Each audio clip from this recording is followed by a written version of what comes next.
warahmatullahi wabarakatuh. Ini video yang kedua, saya akan menjelaskan tentang alur pendaftaran, terus tahapan penilaiannya, sama harus kita siapkan untuk mengikuti lomba ini. Nah, jadi untuk alur pendaftarannya dan mengikuti kegiatan ini, yang pertama itu peserta mendaftar akun, ya. Kemudian setelah terverifikasi, peserta mulai melakukan pendaftaran dengan memasukkan apa-apa saja biodata yang diminta, ya. Kemudian setelah itu peserta mengunggah summary eksekutif. Nah, jadi ada ringkasan eksekutif tentang usaha yang akan kita kerjakan ini. Nah, jadi nanti kita akan bikin ini ya, bikin ringkasan eksekutif tentang usaha kita.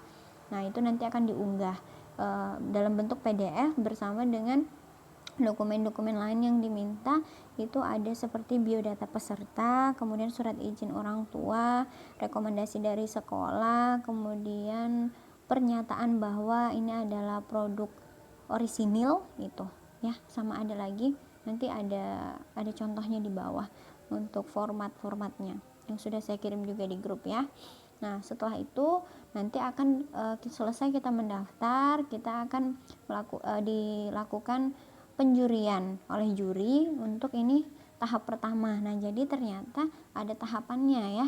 Tahap pertama. Nah, jika kita nanti lolos pada tahap pertama, nah kita masuk semifinal gitu ya.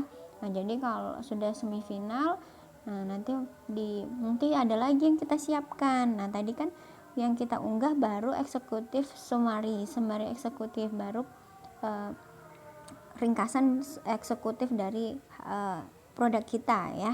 Nah, nanti kalau sudah kita lolos ke semifinal, nanti kita bikin lagi kayak proposal yang lebih lengkap lagi tentang usaha kita ya. Jadi di situ juga kita tunjukkan foto usaha kita tunjukkan videonya ya. Nah, jadi nanti kita unggah juga, mungkin nanti akan ada lagi pendaftaran atau pengunggahan dari video kita serta proposal atau karya tulis kita yang lebih lengkap lagi tentang usaha-usaha kita ya.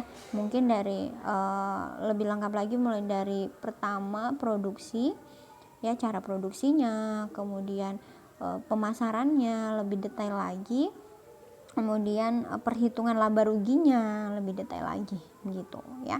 Nah, nanti kalau kita lolos lagi, kita masuk ke tahap ketiga ya, masuk ke finalis. Nah, pada tahap ketiga ini nanti video itu ada video yang diunggah, kemudian kita ada juga wawancara dengan juri secara langsung. Jadi presentasinya secara online gitulah, katakanlah presentasi secara online. Nah, gitu nanti akan dijurikan lagi.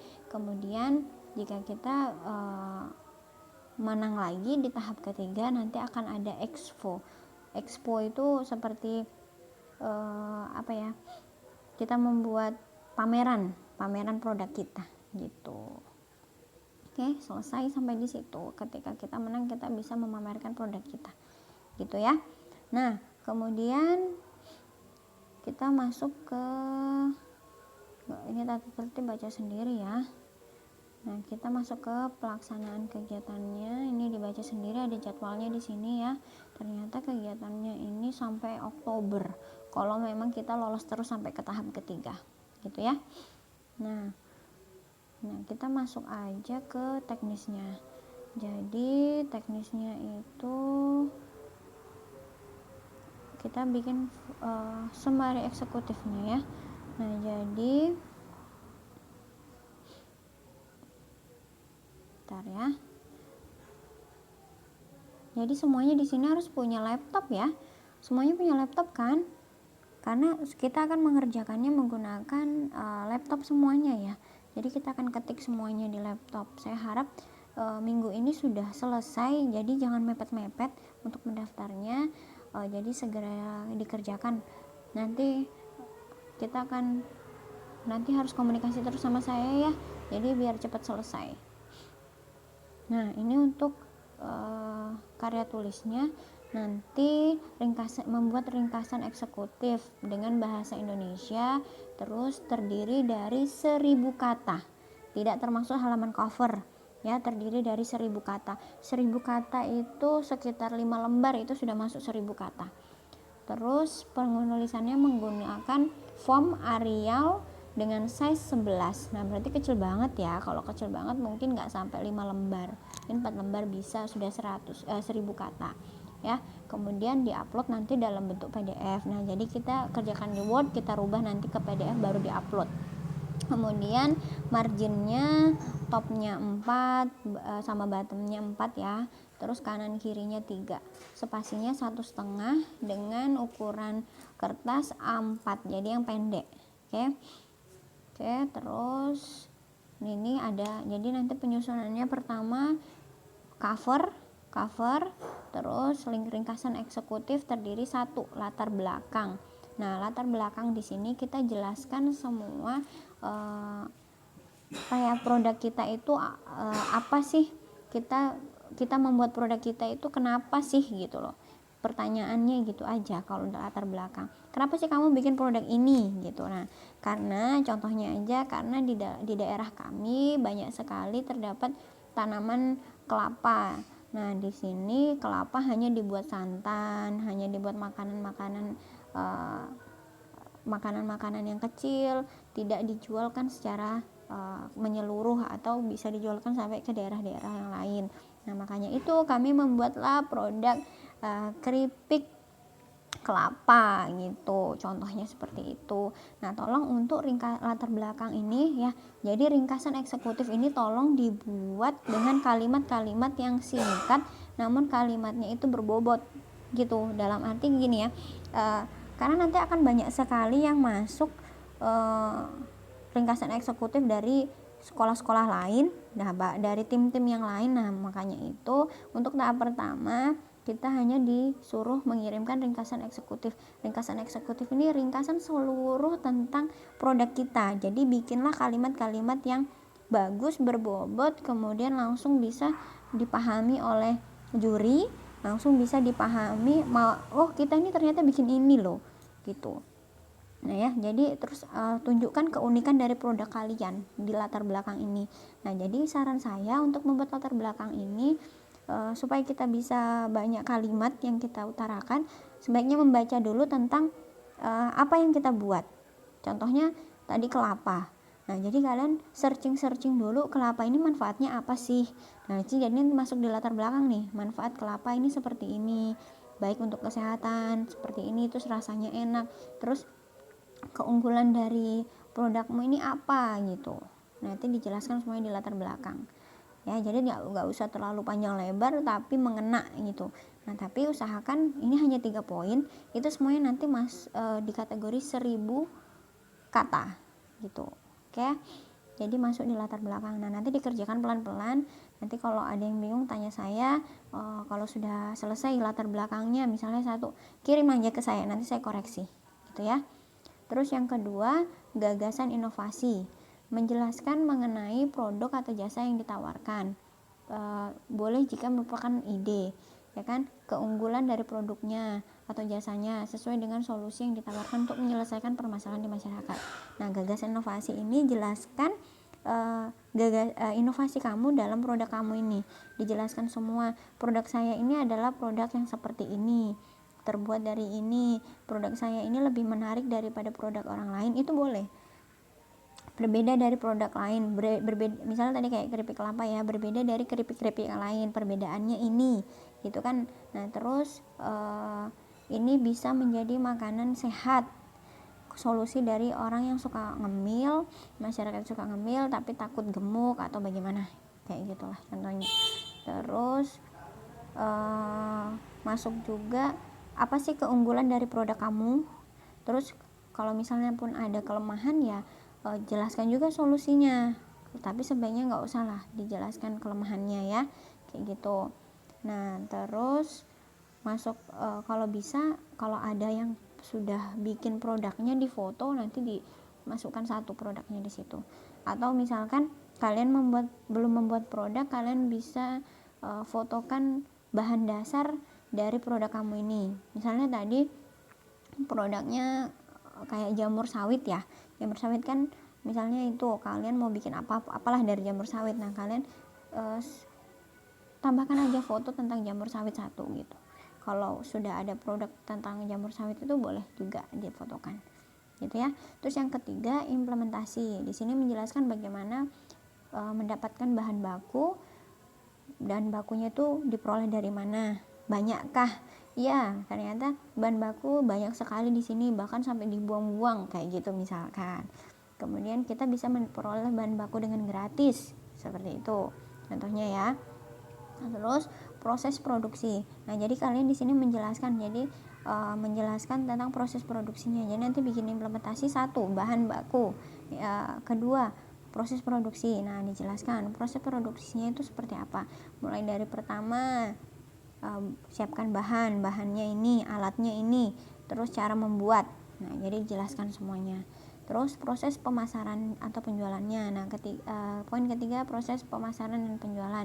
Jadi dipasarkan melalui internet, sosial media, terus pemasarannya juga dijual dititipkan di warung-warung boleh, kemudian dijual juga di rumah sendiri kayak gitu. Jadi pemasarannya seperti itu ya. Terus minta dijual dari teman ke teman kayak gitu ya. Terus yang selanjutnya, bagaimana pemanfaatan teknologi. Nah, jadi ketika kalian memproduksi itu, apakah kalian menggunakan teknologi? Ya, jadi dijelaskan ya, menggunakan blender atau mungkin menggunakan oven listrik, kemudian menggunakan mixer, itu merupakan teknologi gitu ya. Oke. Nah, yang ini terus kita harus, selain kalau sudah kita sebelum kita membuat ringkasan eksekutif ini, sebaiknya kalian itu banyak membaca dulu tentang apa inovasi yang kalian kerjakan itu, kemudian baru kalian membuat latar belakang, gagasan inovasi dan implementasi, terutama latar belakang. Latar belakang itu gunakan kata-kata sendiri ya, tolong jangan plagiat, karena ini untuk lomba. Kalau kalian plagiat nanti akan ketahuan ya. Jadi gunakan kata-kata sendiri, kalimat sendiri, nanti saya akan bantu koreksi ya. Kalau terutama bikin latar belakang itu sebaiknya kalian dalam kondisi yang fokus, bikin kalimatnya tuh yang benar-benar fokus supaya tertata, kata-katanya tertata, apa yang kalian mau sampaikan juga tertata gitu. Nah, jadi jangan kelompok. Kalau untuk latar belakang sebaiknya bikin sendiri. Nanti misalnya berkelompok nih, si A, si B, si C bisa bikin latar belakangnya sendiri-sendiri, nanti baru dilihat sama-sama yang mana yang cocok dimasukkan di sini, yang mana cocok dimasukkan di sini gitu. Nah, terus untuk gagasan inovasi dan implementasi nanti bisa kalian bareng-bareng untuk mengerjakannya gitu ya. Nah, setelah itu kita harus melihat dulu kriteria apa sih yang akan dinilai di sini. Nah, jadi kriteria yang akan dinilai pertama, kreativitas dan orisinal ide. Nah, jadi ide itu harus betul-betul kreatif serta harus orisinil, asli, punya kita sendiri, belum pernah ada gitu ya. Itu dinilai 30% nilainya. Nah, itu masuk di latar belakang itu. Terus masalah yang diselesaikan di sini masalah spesifik yang ada kita bisa selesaikan melalui produk yang jasa yang ditawarkan. Dalam arti ada kesalahan apa sih di sini? Nah, jadi menumpuknya tadi bahan baku yang tidak dimanfaatkan. Nah, itu menjadi poin di sini, poinnya 20 itu. Misalnya tadi kalian mendaur ulang barang bekas, itu merupakan masalah karena banyaknya barang bekas yang tidak dimanfaatkan. Jadi kalian bisa manfaatkan itu menjadi nilai jual gitu. Oke. Kemudian fungsi dan keunggulan. Nah, jadi ada fungsi yang baik, fungsi yang tepat dari produk ataupun jasa yang kalian tawarkan. Terus keunggulannya juga luar biasa, misalnya gitu ya, keunggulannya luar biasa daripada produk-produk lain. Itu nilainya 25 gitu ya. Jadi di sini aspek yang dinilai. Terus ada lagi di sini beberapa sisi kehidupan di Indonesia seperti pemerintahan, pendidikan, bisnis, sosial, agama, budaya dan selanjutnya. Nah, jadi bisa bermanfaat untuk pemerintah, pendidikan, bisnis, sosial, agama, budaya gitu. Yang keempat, implementasi usaha atau inovasi. Ide atau implementasi usaha menjelaskan bagaimana mendapatkan bahan baku. Nah, jadi mendapatkan bahan baku yang mudah, banyak, serta mungkin gratis, ya, murah. Nah, itu bisa jadi poin plus. Terus proses produksinya juga tidak lama, tidak ada hambatan. Nah, hasilnya juga bagus. Nah, itu juga poin plus. Terus proses pemasaran penjualannya juga nggak ada masalah, laku terus. Nah, itu juga akan menjadi nilai plus gitu ya. Terus pemanfaatan teknologinya juga ada. Nah, seperti kita menggunakan pemasarannya menggunakan TIK ya, menggunakan sosial media, itu teknologi loh ya. Nanti dijelaskan di situ. Nah, itu dengan baik dipasarkannya, mungkin bahkan kita bisa memasarkannya dengan aplikasi jual beli, itu lebih bagus lagi gitu ya. Jadi tolong dibikin dulu ringkas aja, tidak usah bertele-tele, tapi mengena dan langsung dipahami oleh juri gitu. Dan kita bisa menceritakan tentang produk kita dengan wah, dalam arti memang ini benar bisa gitu. Nah, benar-benar produk kita itu benar-benar bisa dijual, benar-benar bisa nyata gitu ya. Oke. Nah, terus di lampiran itu ada contoh dari cover. Kita langsung aja ke bawah. Nah, di lampiran nanti tolong dibikin ya semuanya ya. Jadi ini lampirannya. Nah, ini lembar pengesahan. Nah, jadi nanti kalian bikin ya lembar pengesahan. Ini setelah cover ya, lembar pengesahan, judul karya tulisnya. Tolong nanti bikin judul atau nama produk kalian itu yang menarik ya. Misalnya nama-nama yang lucu-lucu, tapi masih ada hubungannya dengan itu ya. Jadi jangan cuman pisang goreng gitu kan. Kalian bisa bikin namanya banana kecemplung di minyak gitu kan, banana kecemplung di oil. Nah, kayak gitulah yang lucu-lucu seperti itu, tapi tidak terlalu panjang dan bisa langsung diingat oleh masyarakat ya. Tolong dipikirkan dulu nama-nama yang cantik itu. Oke, terus nama siapa, NISN-nya siapa. Berarti kalau kelompok 1, 2, ketua, anggota gitu ya. Terus telah disetujui untuk diikuti dalam seleksi Festival Inovasi Kewirausahaan Siswa Indonesia Fiksi Jenjang SMK tahun 2021. Terus penajam tanggal berapa, pengesahannya nanti 2021 disahkan oleh kepala sekolah, kepala SMKN 2 PPU.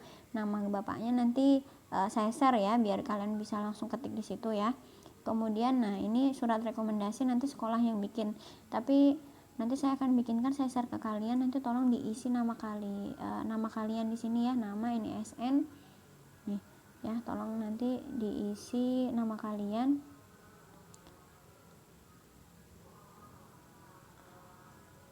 ya. Di sini nama NISN, tempat tanggal lahir. Nanti saya akan bantu ketik untuk ini nanti biar saya share ke kalian. Oke. Sama bidang lombanya nanti kalian isi ya. Di sini bidang lombanya. Oke. Kemudian kalian bikin juga surat pernyataan orisinal karya ya. Jadi di sini salah satu aja yang bertanda tangan di sini, mungkin ketua atau mungkin yang punya ide dari usahanya itu, dia yang namanya di sini ya, bidang lombanya apa, kemudian tanda tangannya di sini ya. Nah, nanti di sini kepala sekolah. Oke. Kemudian nanti kalian bikin juga biodata. Nah, biodata ini masing-masing ya, biodata diri ini masing-masing ya, diisi semua. Nah, motivasi Anda mengikuti fiksi ini apa? Tolong motivasinya yang benar, jangan yang ngada-ngada. Jadi dipikirkan benar-benar, bikin kalimat yang benar-benar kalian ikut ini karena apa. Jangan karena saya dipaksa ibu gitu kan, jangan ya. Jadi benar-benar lihat kalian mengikuti lomba ini untuk apa, untuk masa depan, untuk mencari ilmu, untuk mencari pengalaman. Nah ya, kayak gitu nih. Terus nanti ditandatangani tanggalnya, ini tanggalnya kalau bisa disamakan semua ya. Nah, nanti bikin lagi ini nanti dari saya ya. Dan nanti biodata pembimbing nanti dari saya yang akan menyiapkan. Terus surat izin orang tua. Nah, jadi kalian diminta untuk membuat surat izin orang tua untuk diizinkan untuk mengikuti lomba ini gitu ya. Nanti nama orang tua apa semuanya ditulis di situ ya, nih tanggal bulan semuanya. Oke, itu aja sih lampirannya. Nah, nanti diselesaikan dulu, tolong nanti segera, kalau bisa mulai besok kan tanggal merah ya, nggak ada pembelajaran, tolong besok mulai dibikin, apalagi nanti dibagi-bagi aja, misalnya temennya yang bikin summary eksekutifnya ya, ringkasan eksekutifnya siapa, terus nanti yang bikin kayak biodata begini siapa. Nah, nanti kalau sudah selesai dibantu juga untuk ringkasan eksekutifnya berdua gitu kan, untuk bisa bertukar pikiran. Jadi di sini sebenarnya belum bikin produk nggak apa-apa sih, tapi kalau ada sudah pernah bikin produknya di foto itu lebih bagus, lebih meyakinkan gitu. Oke ya, kalau ada yang mau ditanyakan langsung japri saya atau WA saya ya untuk lebih jelasnya lagi. Oke, sekian ya dari saya, mohon maaf kalau ada kesalahan kata ya. Tetap semangat anak-anakku semua, karena ini kita membawa nama sekolah ya, jadi kita harus berjuang ya. Masalah nanti lolos atau enggak lolosnya itu masalah belakangan, yang penting kita ikut dulu lah membawa nama sekolah. Oke, bismillahirrahmanirrahim. Semoga apa yang kita kerjakan ini bisa mendapatkan hasil yang baik, bisa membanggakan sekolah kita, membanggakan orang tua kita, karena niatan kita baik di sini ya. Terima kasih anak-anakku semua sudah bersedia mengikuti lomba ini. Semoga ini menjadi amal ibadah untuk kalian semuanya karena niatan yang baik ini. Oke, sekian dari saya. Wabillahi taufiq wal hidayah. Wassalamualaikum warahmatullahi wabarakatuh.